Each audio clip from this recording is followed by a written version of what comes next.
Hai Sobat Kece Pikong 1996. Apa kabar semuanya? Oke, balik lagi di video lainnya mas mbak sekalian. Bayangin gini ya, setelah putus atau hubungannya lagi renggang jadinya sama-sama udah masa bodoh gitu. Apalagi sama orang yang sebenarnya kita sayang banget dan udah kebayang masa depan bareng dia, insting kita tuh kadang malah ngelawan kita sendiri. Yang ada malah bikin kita jadi pengen ngejar dia, ngechat terus, nelpon, atau ngelakuin apa aja biar dia tetap ada di hidup kita. Padahal justru kebiasaan itu bikin kita makin lemah di momen yang sebenarnya kita harusnya kuat dan tetap waras secara emosional. Nah, disinilah muncul yang namanya no contact rule. Jadi intinya no contact rule itu adalah periode waktu di mana kita mutusin buat nggak ada kontak sama mantan demi kebaikan kita sendiri.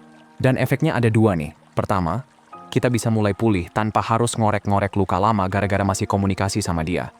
Kedua, walau bukan tujuan utama, tapi kadang hal ini bikin mantan jadi sadar kehilangan kita. Karena kalau mereka masih sering kontak, ya mereka nggak bakal ngerasain efek dari putus itu sendiri. Nah, pertanyaan berikutnya biasanya, berapa lama sih harus ngejalanin no contact ini? Jawabannya, sebenarnya nggak ada aturan baku. Tapi sebagai rekomendasi, ngasih jarak minimal sebulan penuh tanpa kontak setelah putus, itu udah pilihan yang lumayan masuk akal. Jadi kita fokus aja dulu sama 30 hari ke depan. Nah, selama fase ini tuh, selalu ada momen di mana orang jadi bingung, ribet sendiri, nggak tahu harus gimana. Makanya kita bakal bahas kapan sebenarnya boleh nge-break no contact dan kapan enggak. Simak hingga kelar ya karena di poin terakhir itu penting banget guys. Tapi sebelum kita masuk ke situ, kalau kalian ngerasa topik ini relate banget sama kehidupan kalian, jangan lupa hajar tombol subscribe di bawah, biar kita bisa terus ngobrol bareng soal hal-hal kayak gini. Oke, let's break it down teman-teman. Nah, yang pertama, jadi ada yang sempat nanya di kolom komentar, Pikong, gue lagi no contact tapi doi mau ulang tahun nih, gimana dong? Nah jadi gini ya, bayangin nih, kamu lagi jalanin no contact rule, udah niat kuat, udah janji sama diri sendiri, gue nggak bakal ngehubungin dia lagi. Tahu-tahu muncul tanggal ulang tahunnya mantan di kalender. Otak biasanya langsung panik dong. Wah gila, masa iya gue nggak ngucapin? Kan dulu tiap tahun selalu bareng. Tiap ulang tahun gue paling depan ngasih kejutan. Masa sekarang gue diam aja? Nah, ini nih jebakan paling sering yang bikin banyak orang kepleset. Jawabannya jelas. Iya, diam aja. Jangan sok sweet. Jangan pura-pura peduli. Karena setelah status kalian selesai, dia udah bukan pasangan kamu lagi. Jadi sebenarnya dia nggak punya hak spesial buat dapat ucapan dari kamu. Lagian, ayolah. Dia juga bukan satu-satunya manusia di bumi. Masih ada teman, keluarga, bahkan gebetan barunya yang siap ngucapin. Jadi nggak usah ngerasa kalau kamu nggak ngucapin, dunia dia bakal runtuh. Enggak, santai aja. Nah, coba kamu pikir baik-baik deh. Kenapa sebenarnya kamu gatel banget pengen ngechat? Emang beneran tulus karena ulang tahunnya? Atau sebenarnya kamu cuma nyari alasan biar bisa nyapa lagi? Biasanya sih jawabannya yang kedua.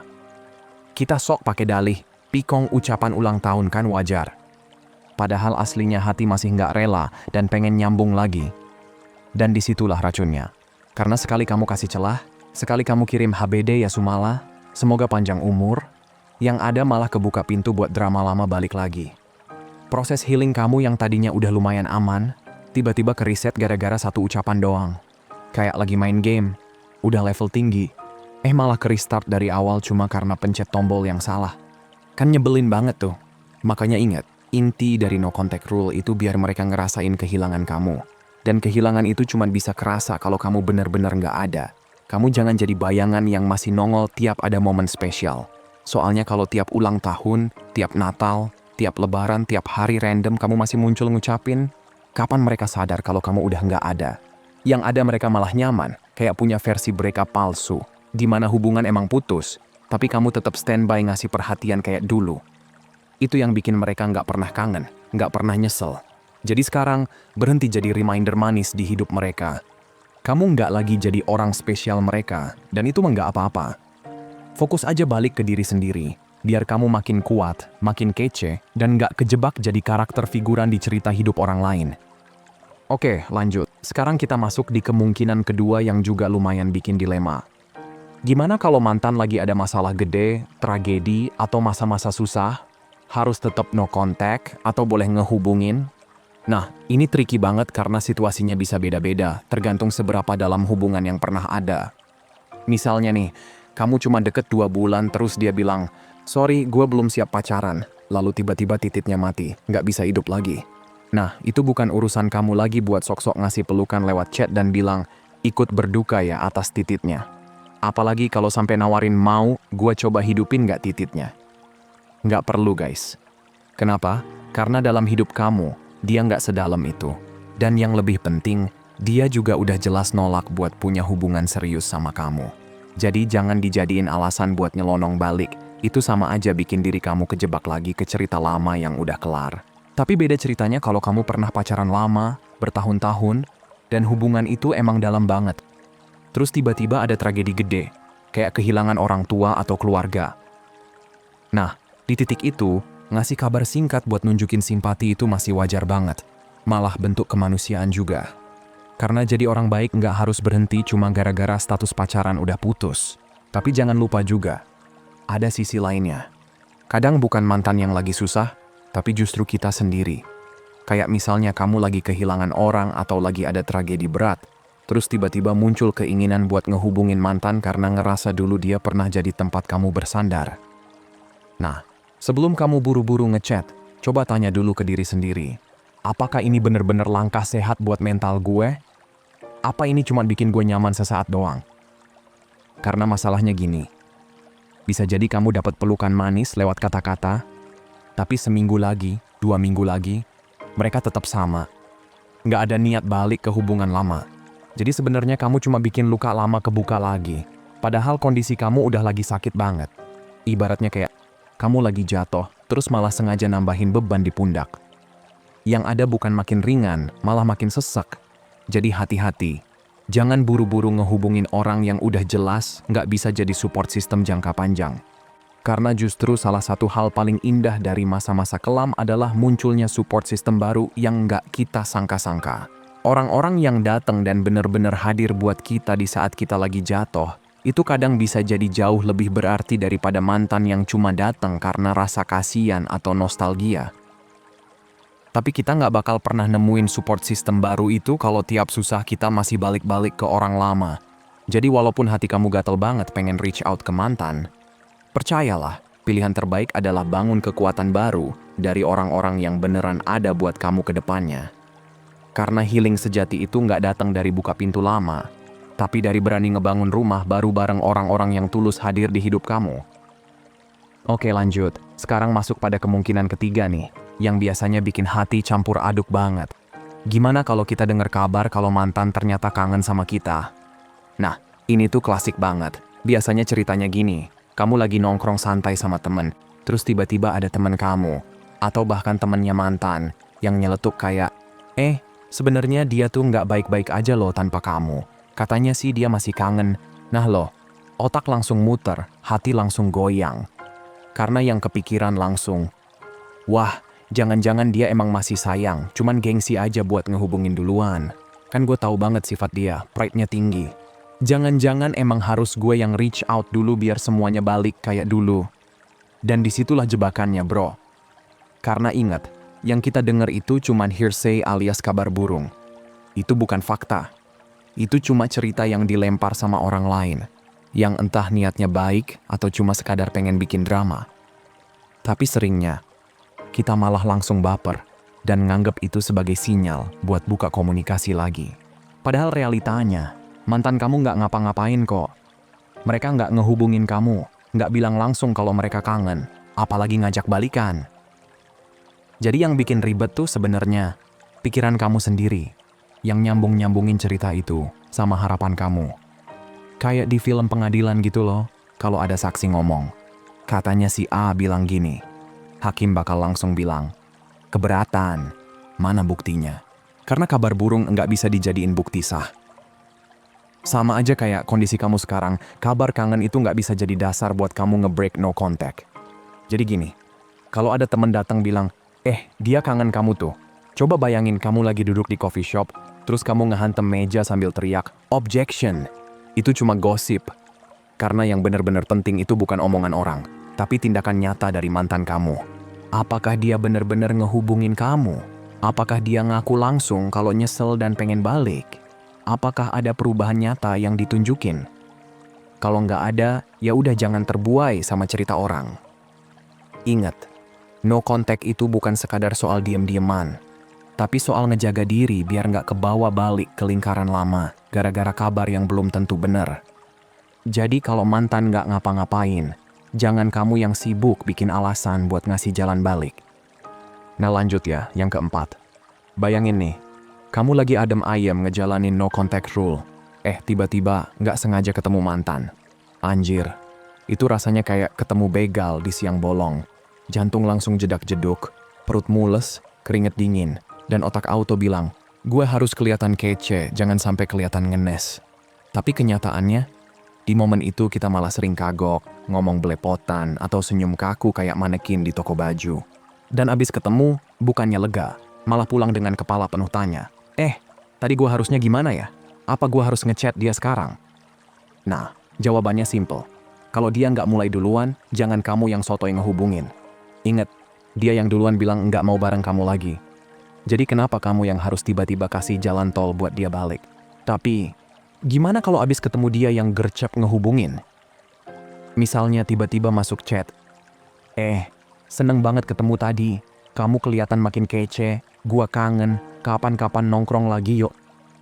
Nah, ini nih titik rawan, di mana banyak orang langsung meleleh kayak es krim kena panas. Rasanya kayak, wah akhirnya dia ngaku juga kalau masih kangen. Tapi stop dulu, jangan langsung GR. Kamu nggak harus ngeghosting, tapi juga jangan gampang kejebak. Cara paling cakep adalah jawab dengan jujur, tapi tegas. Misalnya, gue juga kangen sih, tapi nggak ada yang berubah. Atau, iya, ketemu kamu bikin seneng, tapi tetap aja nggak ada yang berubah. Itu bikin kamu kelihatan real. Masih punya rasa, tapi nggak murahan. Intinya, jangan sampai kata kangen doang bikin kamu banting semua standar dan harga diri. Kangen tuh hal normal, tapi kalau dibalik kata, itu nggak ada bukti nyata, kayak sikap baru, niat serius, atau emang beneran berubah, ya ngapain kamu kasih kesempatan lagi? Kalimat gua kangen, tapi nggak ada yang berubah, tuh udah kayak palu hakim, nutup semua kemungkinan basa-basi. Itu sinyal keras ke mereka. Kalau emang mau serius, tunjukin lewat tindakan. Kalau enggak, ya minggir aja dari hidup gue. Jadi kamu tetap manusiawi, tetap bisa jujur kalau masih ada rasa, tapi di saat yang sama kamu juga jaga martabat kamu. Dan percaya deh, itu jauh lebih seksi daripada kelihatan desperate ngejar orang yang dulu ninggalin kamu. Nah, sekarang kita masuk pada kemungkinan kelima. Gimana kalau no contact itu mustahil? Nah, ini sering banget kejadian di dunia nyata. Misalnya kamu punya anak bareng, lagi proses cerai, atau masih ada urusan lain. Entah bisnis, atau dokumen yang harus diberesin. Mau nggak mau ya kamu tetap harus komunikasi sama mantan. Jadi daripada maksa diri buat benci-bencian dan nolak realita, mending kamu terima dulu aja. Kayak bilang ke diri sendiri, oke, gue harus kontak dia karena ada urusan penting, tapi cuma sebatas itu. Nggak lebih. Jadi kamu nggak nyiksa diri sendiri, tapi juga nggak ngasih jalan buat drama lama balik lagi. Nah, kuncinya di sini adalah kamu batasin komunikasinya. Kalau urusannya soal anak, ya ngobrolnya cuma tentang anak. Kalau soal dokumen, ya bahas dokumen doang. Udah, jangan ditambahin basa-basi nggak penting.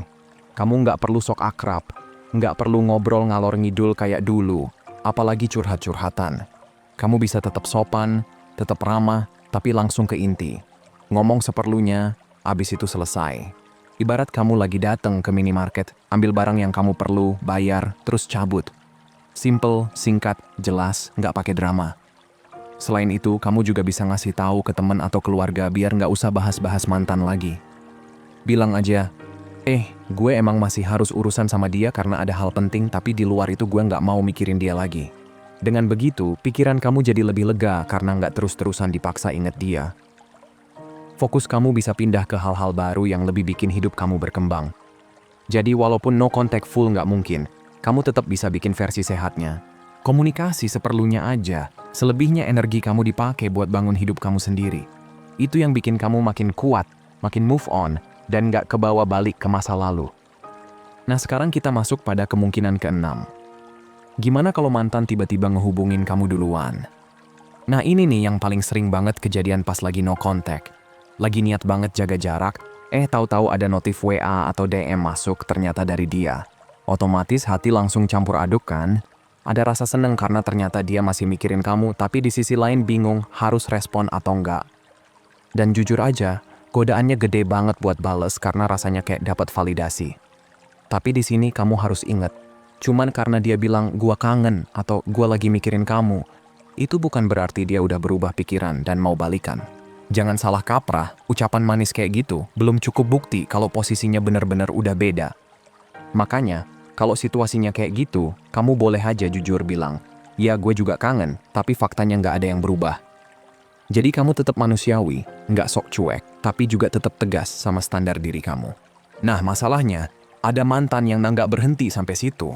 Udah tahu jawaban kamu jelas, tetap aja dia ngehubungin terus, ngechat lagi, atau cari-cari alasan buat ngobrol. Nah, di titik ini kamu harus mulai punya yang namanya productive anger, marah yang sehat. Kamu jadi sadar, loh kok orang ini kayak nggak peduli sama apa yang gue butuhin. Kok dia ngejar apa yang dia mau tanpa mikirin mental health gua? Itu tandanya mereka nggak respect sama batasan yang udah kamu bikin. Dan justru perasaan marah itu bisa jadi senjata kamu buat makin kuat. Karena di situ kelihatan jelas, ternyata orang yang kamu pikir masih care, sebenarnya nggak mikirin kamu sepenuhnya. Mereka mikirin diri sendiri, bukan kebahagiaan kamu. Dari sini kamu bisa kehilangan sedikit rasa hormat ke mereka, tapi itu hal yang bagus. Karena semakin lama kamu akan makin sadar, oh iya ya, ternyata gue pantas dapat orang yang benar-benar care, bukan yang kayak gini. Jadi kalau mereka reach out tapi nggak ada perubahan nyata, jangan buru-buru lemes dan baper. Justru jadikan itu bahan bakar buat kamu jaga harga diri, tetap tegas, dan pelan-pelan biarin diri kamu lepas dari jebakan false hope yang biasanya bikin kita balik ke siklus lama. Nah yang terakhir dan paling penting, yang ketujuh, gimana kalau kamu ngerasa banget sebenarnya kamu sama dia itu ditakdirin bareng? Nah ini berat banget, karena perasaan kayak gini tuh sering muncul setelah putus. Rasanya kayak, anjir, ini orang tuh sebenarnya soulmate gue, dia aja yang nggak sadar. Terus kamu jadi kepikiran kalau nggak ngomong, nggak bakal bisa tidur tenang. Nah, di titik ini, boleh nggak kamu break no contact? Jawabannya, boleh, tapi ada syarat penting banget. Kamu nggak boleh ngelakuin ini dari posisi lemah, kayak lagi desperate pengen balikan. Kamu harus lakuin dari posisi kuat, dari versi kamu yang udah tenang. Jadi, kamu nggak bisa tiap hari ngehubungin mantan, terus tiba-tiba di minggu kedua bilang, gua masih sayang. Itu nggak akan ngaruh. Justru kekuatannya ada di kontras, dia udah ngerasain kehilangan kamu dulu. Baru setelah beberapa minggu kamu muncul dengan kalimat yang udah kamu pikirin matang-matang. Terus, kalau kamu mutusin buat ngomong, ini bukan momen buat kamu ngemis atau ngeyakinin dia mati-matian. Bukan. Ini momen buat kamu speak your truth. Kamu kasih tahu perasaan kamu dengan tenang, tanpa maksa. Kayak kamu bilang, gue udah mikir panjang, gue bisa move on, gue bakal jalanin hidup gue lagi. Tapi gue juga ngerasa apa yang kita punya tuh langka banget, sayang kalau dilepas gitu aja. Gue rasa ini kesalahan kalau kita beneran pisah. Tapi itu cuma valid kalau kamu juga ngerasain hal yang sama. Kalau enggak, ya udah. Dari detik gue tutup telepon ini, gue beneran lanjut hidup gue. Nah, vibe-nya bukan kayak orang ngemis, tapi lebih kayak orang yang udah dewasa, yang mau jujur sekali aja biar lega. Dan penting, ini harus telepon, bukan chat. Karena nada suara, cara kamu ngomong, itu jauh lebih kuat dibanding tulisan di layar. Dengan kamu ngomong kayak gitu, efeknya bukan cuma buat dia, tapi juga buat diri kamu sendiri. Kamu bakal ngerasa dapat closure, kayak beban yang selama ini bikin kamu kepikiran akhirnya lepas. Bedanya, kamu ngomong bukan dari posisi rapuh, tapi dari posisi yang kuat. Udah siap lanjut, tapi cuma pengen jujur sekali. Dan ini bukan sesuatu yang harus kamu ulang besok, minggu depan, atau bulan depan. Sekali aja cukup, karena tujuan utamanya bukan buat maksa dia balikan, tapi buat bikin diri kamu bisa tidur nyenyak dengan pikiran, gua udah ngomong, gua udah jujur, sekarang waktunya move on. Dari situ, apapun hasilnya, kamu tetap jadi versi terbaik dari diri lo, berani, tulus, tapi juga punya harga diri. Oke, sebagai penutup, jadi intinya gini, gengs, no contact rule itu bukan sekadar aturan sok keras buat ngejauhin mantan, tapi sebenarnya cara paling sehat buat jaga diri kita sendiri. Karena setelah putus, yang paling butuh dirawat itu bukan hubungan yang udah berakhir, tapi hati dan mental kita sendiri. Dan dari semua skenario yang tadi kita bahas, entah itu ulang tahun, lagi susah, tiba-tiba kangen, nggak sengaja ketemu, bahkan sampai situasi mustahil kayak punya anak bareng, pesannya tetap sama. Kamu harus punya standar buat diri kamu. Jangan buru-buru balas rasa kangen, jangan gampang luluh sama kata manis, dan jangan ngerelain harga diri cuman buat dapet sedikit perhatian. No contact itu bukan berarti kamu nggak peduli, tapi justru tanda kamu peduli sama diri sendiri. Kamu ngasih ruang buat sembuh, kamu bikin batas biar nggak kebawa drama lama, dan kamu kasih kesempatan ke diri kamu buat grow ke arah baru. Dan kalaupun di satu titik kamu ngerasa harus ngomong karena yakin banget sama perasaan kamu, ya lakuin dari posisi kuat, bukan dari kelemahan. Jangan pernah pakai alasan, gue nggak bisa hidup tanpa dia. Tapi lebih ke, gue jujur sama perasaan gue, abis itu gue siap jalan terus. Itu yang bikin kamu beda, tegas, dewasa, tapi tetap tulus. Akhirnya, semua balik lagi ke satu hal. Kamu punya kontrol penuh atas hidup kamu sendiri. Mau mantan balik atau enggak, itu bukan inti ceritanya. Intinya adalah, kamu bisa tetap jalan, tetap tumbuh, dan tetap jadi versi terbaik dari diri kamu tanpa harus ngemis validasi dari orang lain. Jadi kalau kamu lagi di fase ini, ingat, sakitnya sementara, tapi pelajaran dan kekuatan yang kamu dapat bisa jadi bekal seumur hidup. No contact itu bukan sekadar strategi buat bikin mantan sadar, tapi jalan buat bikin kamu sadar kalau kamu pantas dapat yang lebih baik. Oke guys, segitu aja dulu buat hari ini, sehat selalu ya. Semoga harinya menyenangkan, rezekinya melimpah, hidupnya perlahan membaik bagi yang lagi galau. Dan seperti biasa mas mbak sekalian, hargai diri kamu di atas perasaan kamu. Abaikan apa yang kamu rasain, dan ingat apa yang kamu layak dapetin. Kalau mau hubunganmu jauh lebih baik dan sehat, hargai dan perlakukan dengan baik diri sendiri dulu. Makasih udah nonton ya, dan sampai jumpa di video berikutnya teman-teman.